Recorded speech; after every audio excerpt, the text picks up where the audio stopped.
really give me a cause to decide to join government service is my commitment to the scholarship that finance my undergrad studies at the University of San Carlos.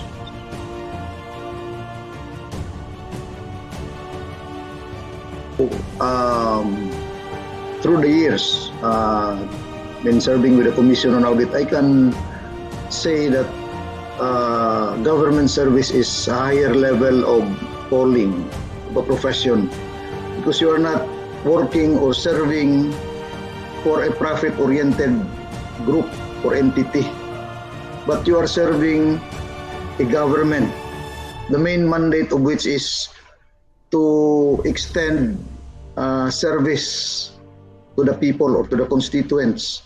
So the motivation in government service is not really to serve the company that is targeting profit, but more on a genuine and legitimate and honest to goodness a rendition of service for the good of the people. So I call it a higher level of calling or profession when compared to, practicing your profession in the private sector.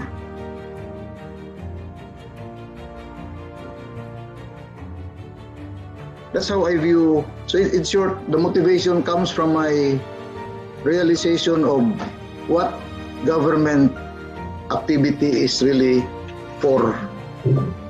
So if you know that, and you really, try to internalize that, you can come up with actions that would fit to really serve that issue or that concern. So that is the cause of motivation on me as I serve government.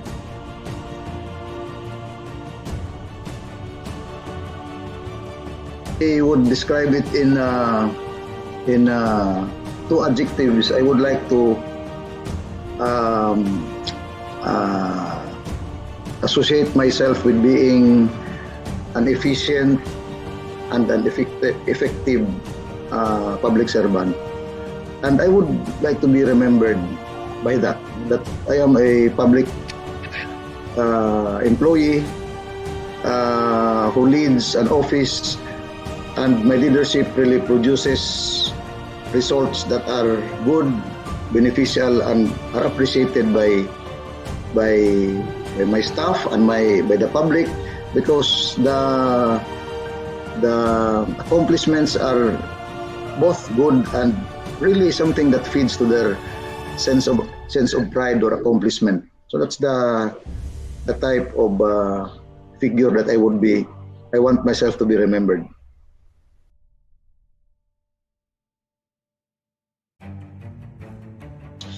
Humility and the genuine concern for others. That's the value that I would like, because the intention is, my view is being a leader. It's really my responsibility to be able to serve and to cater to the needs of my staff and my personnel. So you cannot achieve or accomplish that if you stick to, if you always think that you are of a higher level than them. So for them to, feel comfortable or have this genuine reaction to what you want them to do, or feedback to activities that you want them to accomplish, you need to really have that attitude of, being same with them, keep a low profile, and then respect them, honor their views, and then of course, if you are also right, humility does not mean accepting everything, all fault or all mistakes, but it also is a value that or a virtue that requires you to speak up when you are on the right side. So that's the thing, no? Humility and the genuine concern for the good of others.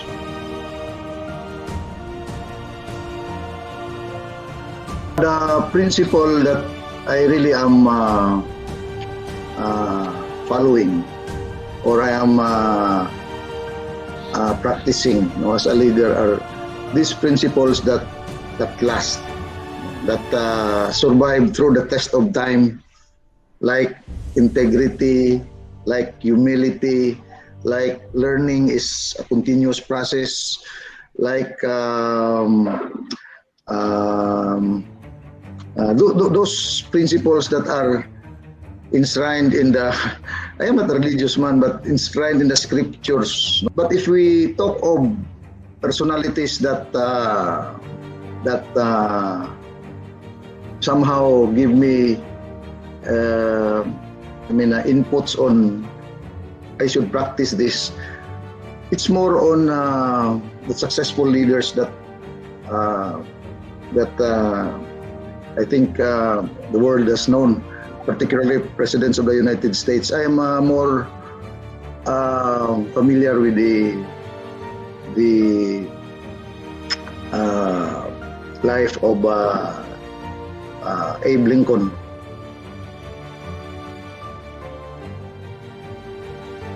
The principle of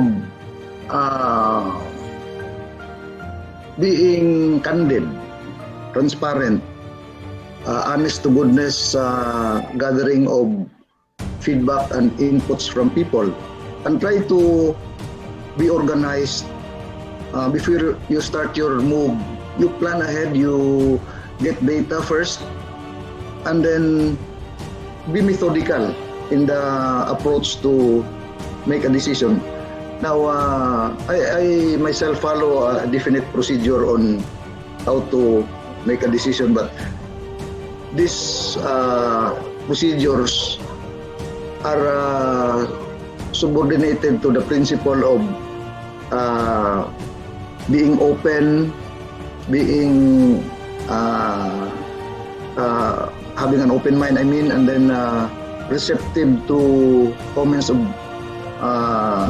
the stakeholders or the people that eventually will be affected by your decision, so that you can form a good course of action that eventually would be acceptable and would make people be satisfied and happy. That's the way I do it.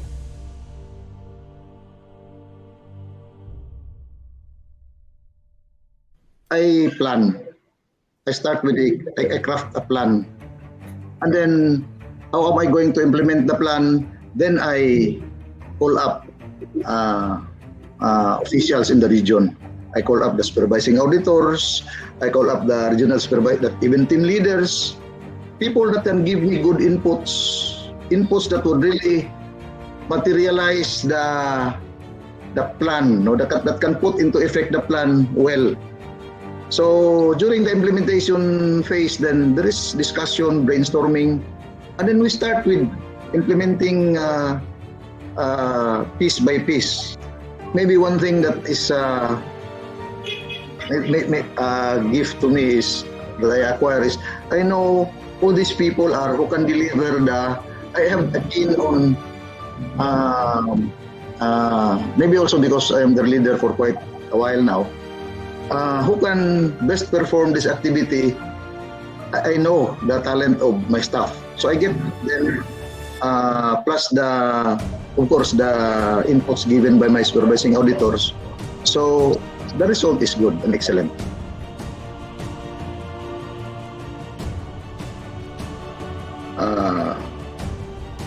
Really say as really important, very important is for COA 11 to level up with its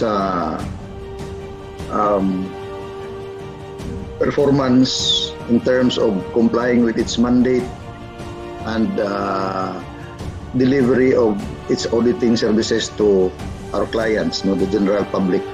Because exactly as the head of COA Region 11, it's my responsibility to, and that is the biggest project that overall that I would like to. So all of these activities that are presented well are just these are fragments of the entire project, which is to level up the overall achievement of COA, not only in the field of audit but also on the sense of accomplishment or pride that the personnel in the region would be feeling or would feel about the achievement that they had. Now, this is personally important to me because these are matters that would last. I am really up for things that are not temporary or just only good for this.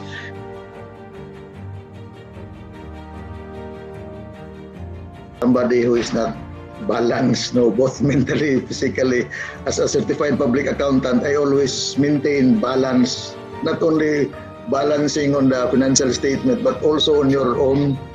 So you can look at the achievements, both performance, extracurricular, and some other matters. So physically, I do not really go into extraneous sports. It's more on physical exercises. I have a treadmill here in the house, and then just to keep up yourself, healthy. I also have a bicycle within my compounds in the house. It's above my garage. I just stay there. Do readings, and then of course look at your email, and then I gain strength by trying to do some good reflection on probably what you have done, what you need to do. You try to strategize. That's part of the enhancement that I gain, preparing myself or upgrading myself mentally. Now, spiritually, as I said earlier, I'm not that very religious man, but I have a firm and a deep commitment with, belief in God.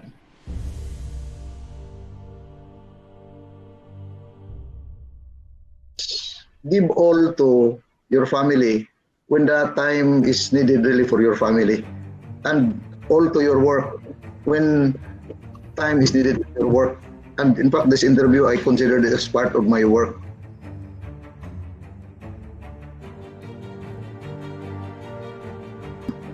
I would, if I'm going to say it in simple terms, if I cut off that time, I would be dead.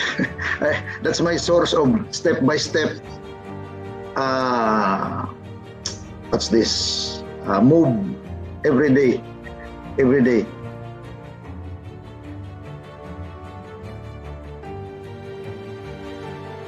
Attorney Roy, thank you for accommodating us again, and I'm really deeply impressed and moved by your sharing to us your experience and your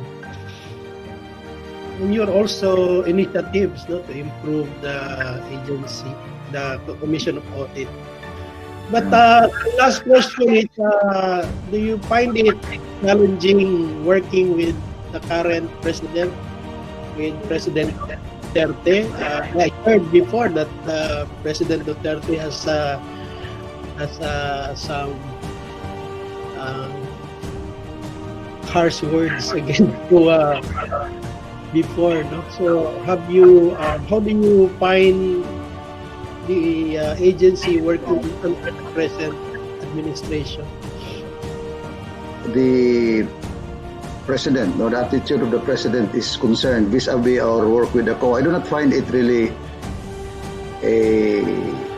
an obstacle or something that affect us adversely, because that's his view. That's his view. In short, we do it by the rules. I happened to exactly meet him when I assumed post in COA 11 way back in, I think, May of 2015 when he was still mayor. May or March, April 2000, he was still a mayor. And I had a courtesy call with him. And I told him that I am the new director, and then there is no new instruction or new things that COA would be doing except to follow the rules. And he said, well, that's my mandate too, Mr. Director. I am, as a lawyer, not only as a public servant, but as a lawyer, I am bound to comply and obey all relevant laws and rules. Then eventually he became president. And he had this pronouncements. To me, that's his statement. And I leave him for that. I keep myself busy by really looking at what exactly we should be doing. No? And so far, in fairness to the president, he has not interfered, or he has not somehow intervened on the audit being done in the region.